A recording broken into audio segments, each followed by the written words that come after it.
Bueno, ¿qué tal si yo le pregunto hoy, ¿usted sabe orar? Yo creo que hasta se me puede disgustar un poco, pero hay niveles de oración. Y también le podría preguntar, o me he preguntado a sí mismo, ¿estoy satisfecho con mi vida de oración? El siervo de Dios, Adrian Rogers, dijo una frase que me llamó mucho la atención. Dijo, la oración es el privilegio más grande del cristianismo, pero también es la mayor derrota y el mayor fracaso del cristiano. Esto me hace pensar que podemos orar como conviene, como dice la Escritura, o podemos orar de una manera que no es eficaz, que no agrada a Dios. Y de eso se trata esta reflexión. Yo debo confesar que mi oración ha evolucionado a través del tiempo que llevo en la vida cristiana. ¿Y por qué ha evolucionado? Porque pues, ha evolucionado gracias a la palabra de Dios, gracias a la práctica misma de la oración, a la experiencia que he tenido a través de la oración, las experiencias con Dios, la presencia del Espíritu Santo y cómo Él me enseña a presentarme delante de Dios y cómo debo hablarle al Señor. A los discípulos le pidieron al Señor Jesús precisamente, enséñanos a orar, y si uno es honesto con el Señor, creo que después de recibir a Cristo uno tendría que hacer una oración muy especial también. Señor, enséñame a orar. A veces no lo hacemos y creemos que estamos orando bien. Yo creo que si un cristiano de pronto lleva ya ciertos años en el Evangelio y su oración no ha evolucionado, no ha progresado o no ha subido a niveles superiores, pues yo creo que hay un motivo por el cual cuestionarnos y preocuparnos. Y finalmente, pues que el propósito también en cuanto a estos elementos que estoy mencionando es que el propósito con la oración es agradar a Dios. Qué bueno saber que la misma Escritura dice que Dios se goza de nuestra oración, que Él espera de nuestra oración, que Él recibe nuestra oración, aún más que dice la palabra que es incienso agradable ante la presencia del Señor nuestras oraciones. Todo mundo cristiano sabe la oración que llamamos del Padre Nuestro. El Señor Jesús la enseñó y esa oración la puedo considerar que ha podido quedar en las personas a tres niveles. En primer lugar, como un rezo. Hay personas que se dedican a repetirla casi mecánicamente, y digo que se quedaron en el deber de rezar el Padre Nuestro. Otras personas de pronto pasan a un segundo nivel, donde es incorporar algunas partes de la oración que enseñó Jesús y la llevan a su oración cotidiana.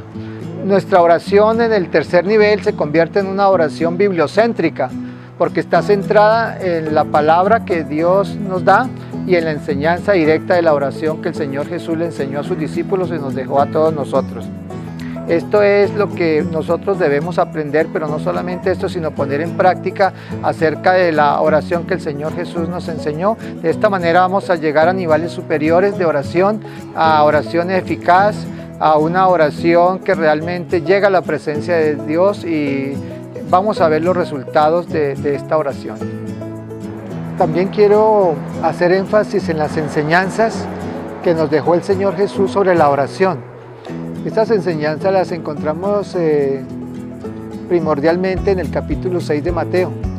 Por ejemplo, en el verso 6 del capítulo 6, el Señor nos habla sobre la oración privada, la oración personal y la importancia de esta oración. Y vemos que lo que nosotros oramos en privado y esa comunión íntima con Dios en nuestra oración privada es lo que nos da la victoria y el resultado, la respuesta en público. También en Mateo 6:7 siempre me he cuestionado con estas palabras del Señor Jesús, que no hagamos vanas repeticiones. ¿Hasta qué punto estamos haciendo vanas repeticiones cuando oramos? Si bien es cierto que hay que clamar al Señor, y clamar implica siempre repetir o reiterar una petición, pero también debemos de cuidarnos de no entrar en las vanas repeticiones.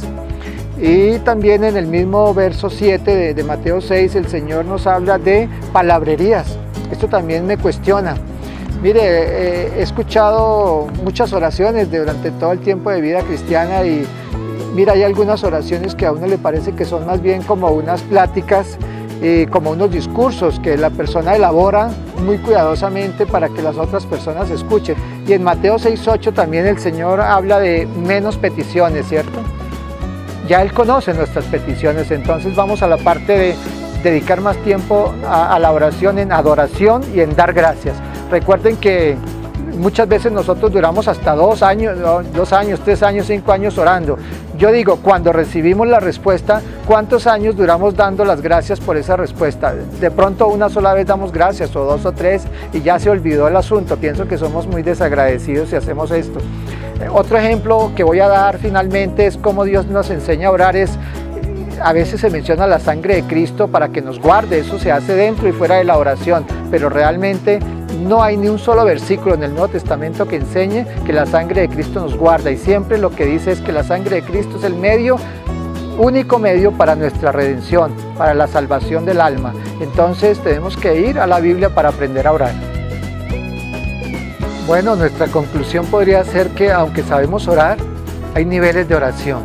Y yo le invito para que, buscando de Dios en su palabra, por el Espíritu Santo y por la experiencia que vamos logrando, cada día logremos la oración que Dios quiere escuchar de nosotros, aquella de la cual se agrada, y diría yo, Él quiere que la hagamos, Él la espera y la necesita de nosotros, como si Él necesitara algo de nosotros.